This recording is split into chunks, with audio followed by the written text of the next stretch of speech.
et quartier ezalaki désenclavé. Ok. Nzela ezalate eloko moko te. Mama Nana Kofi azwaki initiative ya kofongola nzela po population bazwa moyen ya kobima. Nzela ezalate awa tango bazo travailler awa mama na libulu ezala awa. Donc moyen bato baleka ezate. Siko tango mama Nana Kofi akomi amoni ke te jamais bato bakotika la boye. Donc nzela ezate azwi initiative à sensibiliser les jeunes. La fondation na ye oya banda nango banda limité asala fondation na ye Nana Kofi depuis limité asala lona basalongo kinko le kuna Nana Kofi asalisa musala tango aye komona pe koto amoni ke te il fallait pena fongola koto yo visibilité ezala poto zalaki na kati ya kokanga mazamba nzela ezate mais population baza ebele ndenge population izali nzela ya kobima ezate érosion ezosalema Nana Kofi aye kozwa initiative que non il fallait kaka totia maboko awa abandi mosala papa ndenge to banda mosala vraiment okoleka te zamba na zamba kuluna koki kobata mape na zamba aye pe akati yo okei babwaki yo na kati ya zamba mais banda afongoli nzela oyo visibilité ekoti bato komi kotambola à l'aise. La route ici, c'est la route principale qui mène vers Congelos. Je pense que vous allez voir les images. Congelos c'est en face là-bas. Alors que c'est vraiment dégradé. C'est pourquoi la fondation Mama Kofi nous a aidés. Alors que nous manquons encore des moyens. Si on pouvait nous donner même les tracteurs pour venir killer les endroits où les hommes ne peuvent pas faire entre leurs mains, et que les tracteurs peuvent nous aider jusqu'à franchir la rivière qui est en bas là-bas. Là, nous serons vraiment d'accord. Nous demandons au gouverneur de la ville de nous donner des bêches. Papa Daniel Bumba, si vous pouvez nous donner des bêches, des brouettes, des matériaux pour utiliser, pour arranger cette route. Vraiment, ça sert. Fondation Nana Kofi, fondation Nana Kofi nde apesi biso pe baboko na ndenge toza kosala. Tala ndenge ba erosion ezali. Kuna nyonso ezali batu. Mais bantu bazali enclavé moya ya kosala ezali te. Yango bomona kili kuna likolo tosali mais tozali kokende. Tosuki moya na biso esuki. Soki bino bakozi bokopi kotindela biso moya ata tracteur ya pamba ya kofungolela biso tokomisa. Ezali kaka nzela oyo moko te. Ezali banzela ebele oyo ezali kokita boye ezali kosala. Venez dans notre localité. Vous êtes notre gouverneur, les enfants ne vous ont jamais vu. Mais on veut vous voir, vous les gouverneurs. Venez chez nous, on va vous accueillir, ça sera une joie. Vous êtes là-bas parce que nous avions voulu que vous soyez là-bas. Venez. Boulou, banini, basaki wana, batutu ndeto sala musala. Sans quoi tozana fausité. Population yango njelo tozo sala les okeneti Congelos. Congelos lingelo banjelo uti campus. Ekutani na oyo ekosala malamu mingi. Ndenge président bibi azofonga banjela. Na profiter na retourner na question oyo est-ce que bourgmestre ya commune amunga fula c'est yebi ba difficulté bozala ngona ba banzela yebi. Bon vraiment bon ye mingi awo kutwa ya kanante na kobanga nzambe. Bourgmestre nana koma wate ayeba 4 coins ya 3 maisons exemple pour j'ai 3 maisons. Atika ko koma wate neti ngai na yebite soka yaga na bututo na moyi ayaga te avenue de la droite et ye toyeki kokoma awa ezali avenue Tarte Beach ezala kilobi awa ndenge ozali komona tala nzela babana kilobi kole zamba oyo kuna eye awa oyo kuna awa eza zamba biso toyeki kofungola awa ezalaki avenue mais c'est tikalaki ka avenue mukie kaka avenue mukie yango créer ba érosion. Créer ba érosion pour na tina se place tokei kolakisa bino wana mosala kaka na mosala otozali kosala eloko toza kosenga ezali lisalisi ya eta kosalisa biso tozwi volonté ya kosala po mosala oyo leta nde akokaki kosala mais biso tozali ba représentant ya leta ya base tozali ko conjuguer ba effort kosala ko consulter ba ONG bo ba salisa biso mais bino moko bozali wapi nzela oyo ekaboli lemba na munga fula c'est lemba yango na ngambu ezali ko kende ti plateau de professeur OK donc otali kuna ezali likolo ezali balabala nzela balabala wana ezokobimela kuna tokei na plateau de professeur lano ozomona eloko kuna ezali côté ya plateau de professeur. Ok, seza nzela mwa munene oyo leta twatango miso ekei kobimela oyo bazosalela na côté ya plateau de professeur, c'est-à-dire bato bakomi désenclavé. Tout bato oyo baomona bandako oyo ozomona ozofirme kuna bazali enclavé. C'est pourquoi toza na volonté ya kosalela accompagner na ONG na biso les tozali kosalela yango. Et surtout nzela mwa. Merci beaucoup. Awa toza na avenue Joliba, l'avenue qui mène vers Congelos. De la source, pardon. Alors que c'est vraiment délabré, tel que vous voyez les images. C'est vraiment délabré. Regardez les mamans qui montent pas à pas. Ils n'ont pas de la force pour monter. Si vous regardez, vraiment, c'est désolant. C'est vraiment horrible. Il y a des maisons en bas, il y a des maisons à côté, mais c'est vraiment délabré. Donc, les véhicules ne peuvent plus descendre là-bas. Mais auparavant, les véhicules descendaient jusque là-bas. Bonjour papa. Bonjour. Batota layo partout dans le monde, balingi ba kombonani. Kombonanga Papa Odon. Papa Odon, toza na commune nini? Toza na commune ya Mongafula. Quartier pe avenue. Toza na quartier Kimwenza, quartier Kimbuta. Localité 3 maisons. Localité 3 maisons, tout ça. Tout le monde a essayé de faire ça là, expliquer biso, misala ngi bandari comment? Pourquoi bazo ça misala awa? Et quartier ezalaki désenclavé. Ok. Nzela ezalate eloko moko te. Mama Nana Kofi azwaki initiative ya kofongola nzela po population bazwa moyen ya kobima. Nzela ezalate awa tango bazo travailler awa mama na libulu ezala awa. Donc moyen bato baleka ezate. Siko tango mama Nana Kofi akomi amoni que était jamais bato bakotika la boye.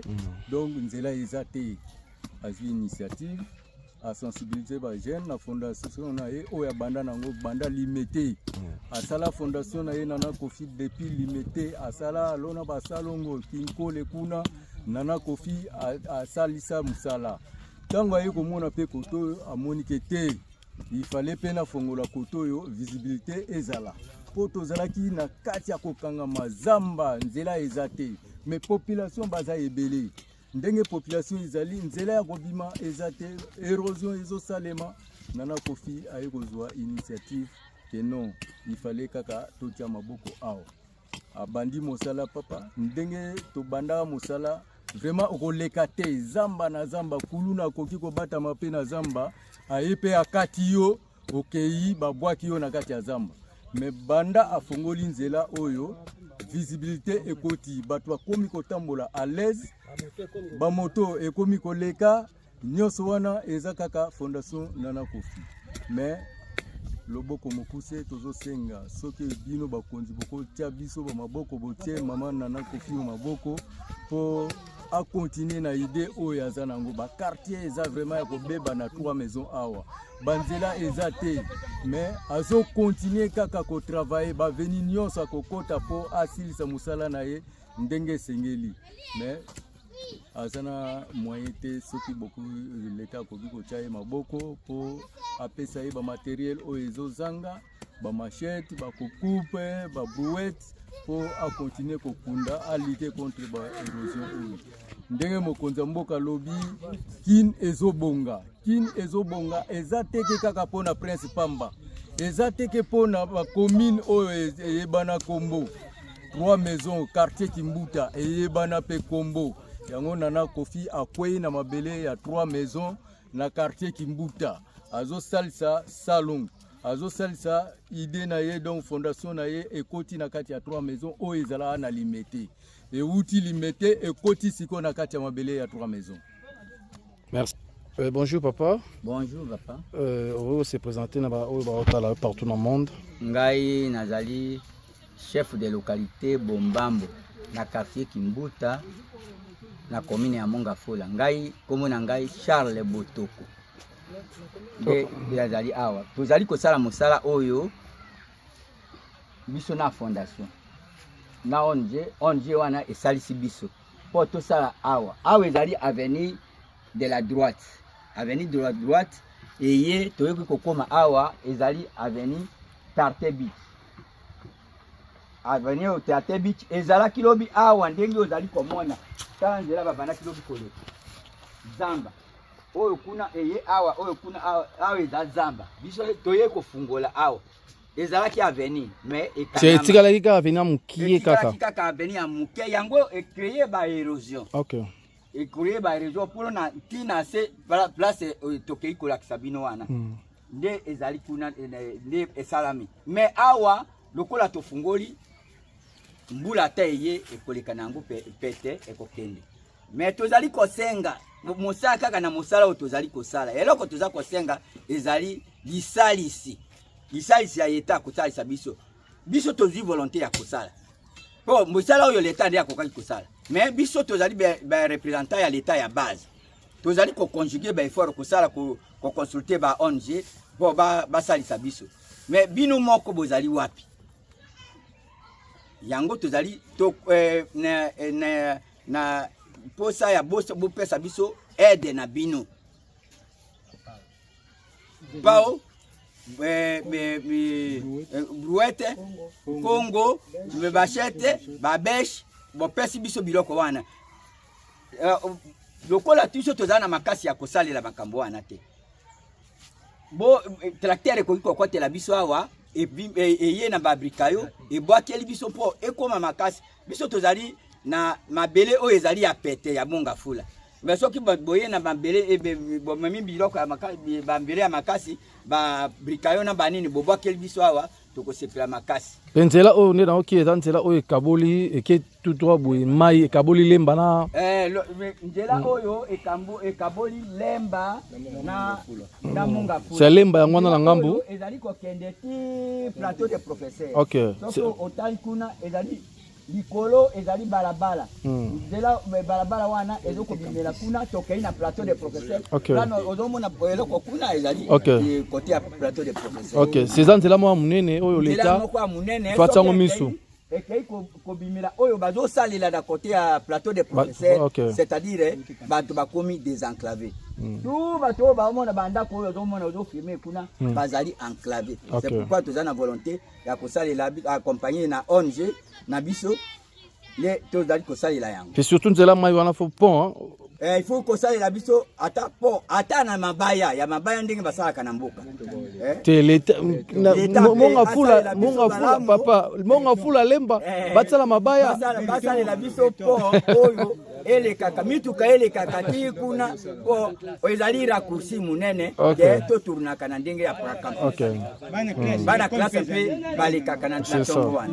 C'est bon, merci vraiment na papa chef de localité merci na ba adjoint na yo pe merci na maman Nana ndenge bosala misala vraiment ndenge bo expliquer nzela ki mukie mais efungwami vraiment c'est que tout va venir zuper moi Valère venir peser moi Valère Makaz tout ça c'est ça. Chef bonjour. Bonjour. Vous se présenter à votre bata là. Oui, c'est moi le chef de localité adjoint Augustin. Je voudrais dire ici que nous avons des problèmes depuis les pluies qui venaient de pleuvoir la semaine dernière. Il y a des graves érosions qui se sont produites. Alors que la route ici, c'est la route principale qui mène vers Congelos. Je pense que vous allez voir les images. Congelos, c'est en face là-bas. Alors que c'est vraiment dégradé. C'est pourquoi la fondation Maman Kofi nous a aidés. Alors que nous manquons encore des moyens. Si on pouvait nous donner même les tracteurs pour venir killer les endroits où les hommes ne peuvent pas faire entre leurs mains, et que les tracteurs peuvent nous aider jusqu'à franchir la rivière qui est en bas là-bas. Là, nous serons vraiment d'accord. Nous demandons au gouverneur de la ville de nous donner des bêches. Papa Daniel Bumba, si vous pouvez nous donner des bêches, des brouettes, des matériaux pour utiliser, pour arranger cette route. Vraiment, ça sera très bien pour nous. Ça va nous sauver. Nous avons une grande population derrière nous, mais nous manquons des moyens. Aidez-nous s'il y a moyen. Pensez à nous. Pensez à votre population. Merci au président de la République. Merci à vous tous. Ok, merci. Chef, bonjour. Bonjour, papa. Parce que tu s'est présenté. Je suis chef de l'île, au Wanande, Bakonji, Nabiso, il y a quartier. Ndenge, tu sais, maman, Ndenge, vraiment, il y a Songa Biso, ou moi, Muke, même à Coquet, Zalité. Tu sais, Mingi, Bakonji, Amboka, Boche, Biso, Maboko, et surtout, Bakongo, Bapau, Babouette, tout ça, à part Bogota, la Sugi, Saktel, Sugi, Goyesima. Babilou, on va soutenir Biso. Totia mabulu banini basaki wana batutu nde tosala musala sans quoi tozana fausité population yango njelo tozo sala ezokende ti congelos elingi lo banjelo uti campus ekutani na oyo ekosala malamu mingi ndenge président bibi azofongola nzela tena na profiter bien retourner na question oyo est-ce que bourgmestre ya commune ya Mongafula c'est yebi ba difficulté bozala ngona ba nzela yebi bon vraiment bon ye mingi awo kuto ya yaka nante na kobanga nzambe bourgmestre nana koma wate ayeba 4 coins ya 3 maisons exemple pour les 3 maisons atikala ko koma wate neti ngai na yebi te soka yaka na bututo na moi ayaka te même maman vraiment asali moi eloko yo pour être mon biso ke pour pamba te population zaliao ye to tikala ko mona tam ko moko te soka yaki na kifumi soka yaki na marga ni soki na mchope atikala ko koma wate ne bino sala ta démarche morote ya Rolanda na kuna bureau vraiment na ko banga nzambe ba rapport ba yoka be réseau za partout Mongafula mobimba vraiment ya mingi ya kolobeza te c'est ça. Papa Nabiso Daniel Bumba, gouverneur numéro 1 à ville à Kinshasa, alobaki kinezo bonga. Kinezo bonga ya partout ndenge alobaki ya partout. Message Papa Daniel Bumba do tala. Papa Daniel Bumba, gouverneur de la ville Asunga Biso, ndeto zolelawa. Population ezaka na ville te, ezaka na Gombe te, ezaka na Wapi te, Mbinza te, do partout. Population toza ebele. Kasi biso ba pesa biso mu Congo. Lelo ndeto zolamuka vraiment ke basunga biso atinde biso pena bensilima ya makasi. Pour sengeli ndela efongama partout ndenge ba quartier nous zo fongama. OK, merci. Merci mingi.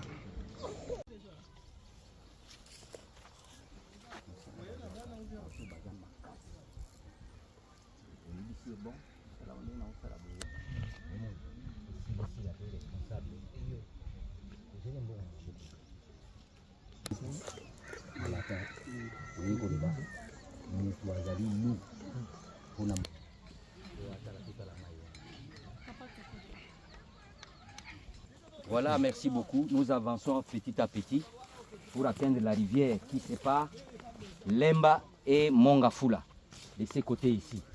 Donc, du côté des camps des professeurs, ce que nous appelons autrement Congelos. Donc, en face là-bas, je pense que vous voyez. Maintenant, ça, c'est la route qui va nous amener vers Congelos. Voilà l'état de la route.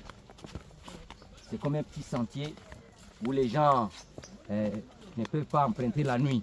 La nuit, c'est dangereux, comme ça. Il n'y a même pas de la lumière. Regardez les courants. Regardez les fils, les courants. Ces fils ici qui amènent le courant de l'autre côté. Alors, souvent, il y a des pertes du courant. Ça ne s'allume pas très bien. Et puis, il y a la dangerosité des personnes qui veulent passer. Regardez des constructions anarchiques à côté de la route. Où va-t-on passer? Regardez les constructions anarchiques ici. La route est amoindrie par des constructions. Qu'est-ce qu'on va faire? Il faut négocier. Il faut faire quoi? Tout ça, donc il faut négocier avec tous ces mondes ici qui ont construit sur la route. Ou bien qu'est-ce qu'on va faire? Et nous manquons des documents pour bousculer qui que ce soit, celui qui a construit dans la route. C'est pourquoi nous vous demandons de nous aider. Aidez-nous à faire cette route ici jusqu'à atteindre la rivière. Regardez des constructions anarchiques de l'autre côté, de bout en bout. Les gens ont construit sur la route. Maintenant la route va passer par où? En face là-bas, vous voyez la route qui mène vers Congelos. C'est cette route-là. Et il y a la rivière. Il y a, comme on dit en français, des embouchis. Mais ça, ce sont des rivières. Mais il y a une rivière de l'autre côté. Là-bas aussi, il y a une rivière qui descend. Il y a un carrière du sable. Mais les jeunes qui deviennent des Koulouna, qui n'ont pas de travail, mais nous pouvons faire cette route ici et que les véhicules entrent pour que tous les jeunes viennent faire les carrières ici, hein, faire sortir du sable et vendre. C'est plus proche à Kimwenza, plus proche à Massangambila, plus proche à la cité verte. Donc tous ces jeunes gens qui nous volent, qui font des Koulouna ici, mais ils ont là où trouver de l'argent. C'est ici, monsieur le gouverneur. Si vous nous aidez, tous ces jeunes qui volent des porcs, des histoires, regardez des porcheries. Mais on élève des porcheries ici, mais on les vole à chaque instant, parce qu'il y a beaucoup de voleurs. Regardez notre population. Ici, c'est la rivière qui sépare Lemba là-bas et Mongafula. Lemba là-bas, Lemba là-bas et Mongafula. Et là-bas, c'est 7 km. Les maisons que vous voyez là-bas à côté, hein, c'est Manyonzi. Après Manyonzi, l'antenne là, c'est 7 km vers Kimwenza là-bas. Mais la rivière ici descend jusqu'à... Ça va. Alors, la rivière ici, il y a deux rivières. L'autre est là-bas, qui vient de Congelos là-bas. L'autre est là-bas, qui vient de Kimwenza et de 7 km. Alors, ça descend jusque sur la Lukaya. Ça va se jeter sur la Lukaya là-bas. Et puis, si vous montez là-bas, la route que vous voyez là-bas, ça contourne. Il y a une concession de Papa Ilessi, général Ilessi, et là-bas, c'est Papa Mboula, l'ancien ministre. Vous montez là-bas et vous regagnez Kimwenza et vous partez. Donc nous sommes en difficulté, monsieur le gouverneur. Si vous pouvez nous aider, aidez-nous. Mais ne donnez pas des histoires que vous allez donner aux gens. Nous avons une localité bien structurée. Nous avons le chef de riz, nous avons un chef de localité, moi je suis son adjoint. Si vous avez besoin de nous amener des brouettes et tout consort, venez dans notre localité. Vous êtes notre gouverneur, les enfants ne vous ont jamais vu. Mais on veut vous voir, vous les gouverneurs. Venez chez nous, on va vous accueillir, ça sera une joie. Vous êtes là-bas parce que nous avions voulu que vous soyez là-bas. Venez vers nous, on va vous accueillir. Même moi, je ne vous connais pas physiquement, je ne vous connais pas. Mais je vais vous voir facilement, face à face. Ça sera que je serai content. En tout cas, si vous avez des biens à nous donner, venez à la localité déposer ces histoires. Nous allons les prendre avec joie. Parce que nous allons aider notre population. Merci à vous. Pensez à nous vraiment. omoni awa ndenge baérosion esalaki tozali kosala na bamoyen de bord biso moko na organisation na biso ya localité mais tozali na moyen mosusu te tozali kosenga epai na bino bakonzi bopesa biso aide bakongo bapao ndenge tozali kosala awa ezali toye kokopere biso na fondation na Kofi Manda fondation Nana Kofi nde apesi biso pe baboko na ndenge toza kosala sala ndenge baérosion ezali kuna nyonso ezali bato mais bantu bazali enclavé moyen ya kosala ezali te yango bomonaki kuna likolo tosali mais tozali kokende tosuki moyen na biso esuki soki bino bakozi bokoki kotindela biso moyen ata tracteur ya pamba eya kofungolela biso tokomisa ezali kaka nzela oyo moko te ezali banzela ebele oyo ezali kokita boye ezali kosala mais nzela oyo ezali kokatisa te kokome pa ba professeur na kaya ba professeur bon est-ce que bino bakozi bokoki koteleme kosalisa biso te po tosilisa mosala oyo tosuki tozali lisusu na moyen ya kosala te soki fondation Nana Kofi baya kopesa biso maboko awa te nde tokomi ata niveau oyo tokomi te. Bonjour. Bato se présenter. Bon, ngai nde nazali koko ya mboka, koko twadi, naza na suka awa na mai, kasi nasengi na yo papa gouverneur oyo kakolela na biso po tozo souffrir awa mai ezotungisa biso. Yango wana oyo ede biso po tota pont et traverser Mongafula na Lemba po esunga na bana classe pe biso pe kuna ngambo wana Lemba ngambo wana Lemba biso a Mongafula c'est mai nde mutu mai ekaboli biso awa Lemba na Mongafula okay ko talande ti mai elongwe na nzela nango ekoti susu na nzela mosusu yango wana tozosenga mwa lisungi po tosala mwa misala mwa babouette mwa basaki bapau babiloko oyo ekoki kosalisa biso musala po tobongisa awa mais en tout cas osunga biso nde na likambo ya pont nde yango tozolela population tozotraverse bien te tokotaka toujours na mai chaque jour tongo midi pokwa ezala mbula ebeti ezala ebeti te totraversaka na mai c'est solingo ke Lemba fokatisa mai muta Lemba swanga ya Mongafula fakatisa pe mai c'est ça yango wana tosengi surtout na bana classe tout ça ezala bien te Et surtout mbula so ebeti ekopesa bana classe donc pasi pena ezopesa biso awa yango tosengi pena papa gouverneur sunga biso na oyo biso tosengi tala population tozolela donc moyen zate yango na ngai nasengi na yo pena sunga biso. Ok, merci. Donc bato to baza kuna bandako ekei baye kolela déjà retard tala na érosion etika auto matina likolo ko to bomi. Aidez-nous, aidez-nous, aidez-nous, chers compatriotes, aidez-nous. Aidez-nous à trouver des solutions pour nos populations. La population souffre. Il y a encore une maman qui, la maison s'est écroulée, les murs sont tombés. Donc, on n'a pas de moyens pour lui construire une maison. Si vous pouvez nous aider, ça sera très bien. Vraiment, nous implorons les beaux dieux qu'il écoute nos prières, que vous écoutez nos prières et que vous puissiez nous envoyer ne fût-ce que des brouettes, des machettes, des houes, des bêches et toute autre chose pour nous aider à travailler. Et s'il y a aussi un tracteur qui pouvait remblayer cette route ici, nous serons les bienheureux. Merci à vous. Vraiment, pensez à nous. Nous vous en supplions, pensez à nous. Merci beaucoup. Bonjour papa. Bonjour. On s'est présenté dans Batbaota Layo. On s'est présenté dans Batbaota Layo. Nazali Chebuderi. Na veni Fataki. Na sepeli mingi. Ndenge mama ayei kusalesa mesala oyo tozali na esengo monene.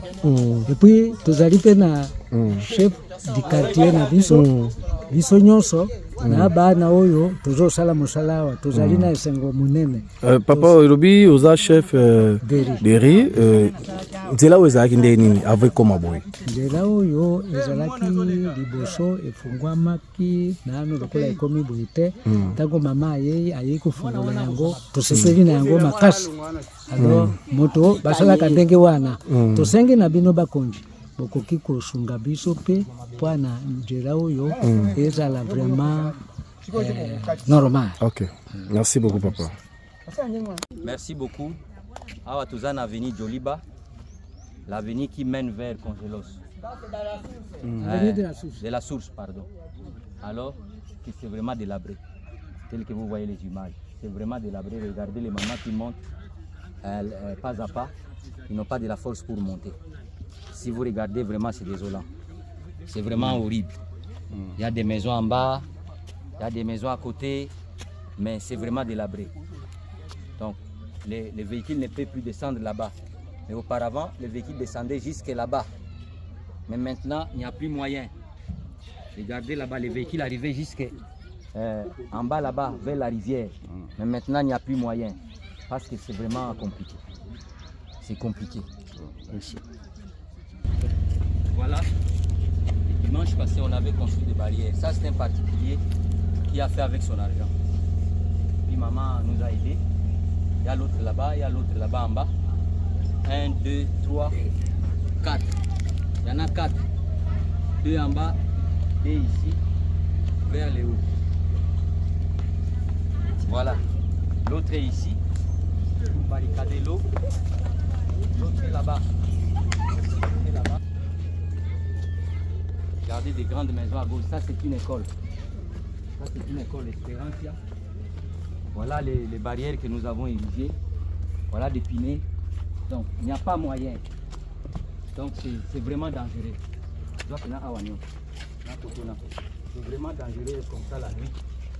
C'est compliqué. Ça, Maman Nana nous a aidés à faire tous ces travaux ici. Ça, nous avions fait le dimanche. Ça, c'est une école Espérance. C'est ça. Donc, c'est un risque et péril. Ça va partir dans l'érosion. Une seule école de l'autre côté. C'est cette école ici. Donc, une école construite dans les normes. C'est cette école. Mais regardez l'érosion. L'école, c'est cet endroit ici. C'est vraiment terrible. Nous n'avons pas de moyens pour enterrer ces histoires. On a acheté que les morceaux de bois pour empêcher l'eau, pour empêcher les sables de ne plus passer. Mais l'eau va passer par intervalle, mais les sables vont rester. Regardez comment c'est devenu. Les barrières ici, Nous l'avions érigé dimanche. Par la volonté de cette maman qui nous a aidés. C'est en béton. Ça, c'est en béton. Vraiment, c'est en béton. On a fait ça avec nos propres moyens, en béton. Et à côté là-bas, nous avons les terrains de football.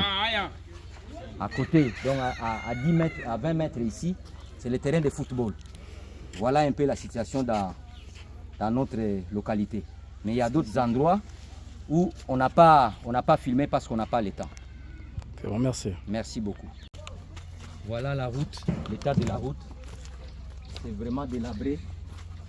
Avec nos petits moyens, nous mettons des pneus, des sacs, mais ça ne tient pas toujours.